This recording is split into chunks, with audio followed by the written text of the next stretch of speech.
İkinci qayda nədir? Dəvətdə rəy və hədəfin aydın olması. Yəni, bir dəvətçinin fikirlərinin aydın olması, düşüncələrinin aydın olması, rəyinin və hədəfinin aydın olması. Bu çox mühümdür.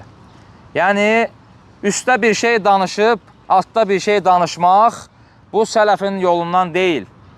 Yəni, insanlarla gizli toplantılarda bir şey danışır, aşkarda bir şey danışır. Padvalda bir şey danışır, kürsüdə bir şey danışır. Bu, sələfin mənhəcindən deyil. Həqiqi Rabbani dəvətçinin gizlini də, aşkarı da eyni olmalıdır. Bu çox mühümdür. Və görürsən ki, o birinci ixlas konusunda, ixlas mövzusunda dediyimiz o kəs ki, Allaha dəvət eləyir. O kəs ki, nəfsinə dəvət eləyir, ikinci qaydada da eyni problem çıxır. Əgər o Allaha deyil, nəfsinə dəvət eləyirsə, mütləqdir və qaçılmazdır ki, o gizlində başqa şey danışacaq, aşkarda başqa şey danışacaq. Və yaxud da bir qism cəmaatın yanında başqa şey danışacaq, bir qism cəmaatın yanında başqa şey danışacaq. Yəni, insanların havasına görə danışacaq, publikaya görə danışacaq, kütləyə görə danışacaq. Amma İslam dəvətçisi belə olmalı deyil. İslam dəvətçisi gizlində də danışığı, aşkarda da danışığı bir olmalıdır. Ona görə də alimlər deyirlər ki, buna deyilir vuduhul mənhəc. Vuduhul mənhəc. İnsanın, dəvətçinin mənhəcinin aydın olması. İstər dövlət haqqında, istər rəiyyət haqqında, istər cəmaatlar haqqında. Gizli bir şey olmalı deyil sələfinin əqidəsi. Allah Rasulü sallallahu aleyhi ve sellem buyurur ki, Taraktukum aləl beyda, leylihə kənəhərihə. Sizi deyir, aydın bir yol üzərində buraxdım, getdim. Onun gecəsi gündüz kimi görünür, bəllidir. Gizlin bir şey buraxmadım sizə.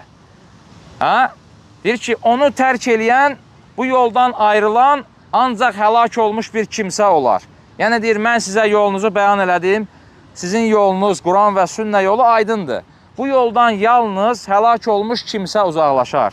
Allah qorusun. Ona görə də, əziz müsəlmanlar, vuduhul mənhəc, insanın yolunun aydın olması, xüsusən dəvətçinin, fikirlərinin, əqidəsinin, mənhəcinin aydın olması çox mühümdür. Ona görə də biz dəvət meydanında görürük, bu sahədə problemlər görürük ki, bir insan aşkardan danışa bilmədiyi şeyi gizlidə deyir. Amma sələflər qorxmayıblar. Aşkarda bütün xırdalıqlara geçsə, görərik ki, bütün əqidə konularında, əqidə mövzularında, mənhəc mövzularında aşkardan danışıblar, qorxmayıb.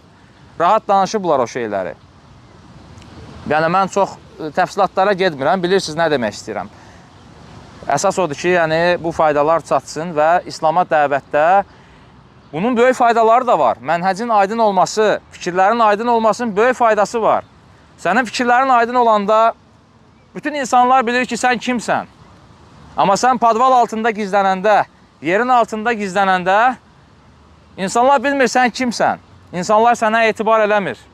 Amma bilinəndə ki, sənin fikirlərin aydındır, sən tövhidə dəvət edirsən, başın dik, yəni alnın açıq şəkildə dəvət edirsən. İnsanlar bilir sən tövhidə dəvət edirsən, insanlar bilir sən sünnəyə dəvət edirsən. İnsanlar bilir ki, sənin bütün mövzularda fikirlərin nədir? Və həmçinin də alimlər bu vuduhul mənhəc, yəni insanın əqidəsinin, mənhəcinin aydın olması, İslam dəvətçinin fikirlərinin aydın olması faydalarından qeyd edirlər ki, insanlar belə bir insandan haqqı daha tez qəbul edir. Haqq onların qəlbinə yatır, qəlblərinə yapışır, onu qəbul edir insanlar. Lakin məchul insandan haqq qəbul edilmir. Bilmir kimdir, bilinmir sabah necə olacaq, dar gündə necə olacaq, xalqın dar günündə, insanların dar günündə hansı mövqedə olacaq. Xüsusən də oynayan insanlar, xamilyon deyirlər. Bu cür insanlar gündə bir əqidədə olur, gündə bir mənhəzdə olur, gündə bir fikirdə olur. Və onlara nə ölkənin özü, nə dövlət, nə də xalq etibar etmir bu cür insanlara. Çünki bu insan oynağandır. Vallahi bu çox mühüm məsələdir. İnsan var ki, 20 ildə, 30 ildə dəvət eləyir, baxırsan ki, xamilyon mənhəci üzərindədir. Baxırsan ki, rəng alır, rəng verir.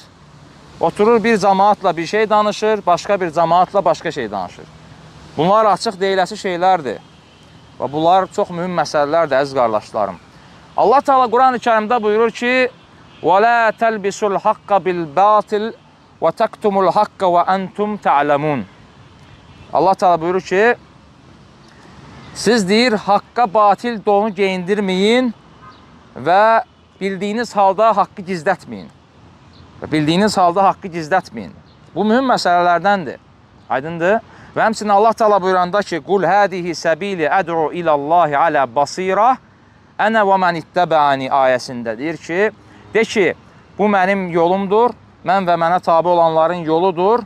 Mən Allaha bəsirət üzərində dəvət edirəm. Yəni, elm üzərində dəvət edirəm. O elm ki, aydındır, onun yolları aydındır, bəllidir, onun sərhədləri aydındır, onun çərçivələri aydındır. Gizli bir şeyə dəvət etmirəm. Qul hədihi səbili əd'u ilallah alə basira. De ki, bu mənim yolumdur. Mən bəsirət üzərində Allaha dəvət edirəm. Bu bəsirət nə deməkdir? Bəzi alimlər deyir, bu hikmətdir, elmdir. Həmçinin də yolun bəlli olmasıdır. Yəni, sənin yolun bəlli olur. Gedəcəyin hədəfin bəllidir. Gizli bir şey yoxdur, qaranlıq bir şey yoxdur. Dəvətin tövhidə sünnəyədir. Allah Rasulunun dəvəti üzərindədir. Bütün peyğəmbərlərin dəvəti üzərindədir.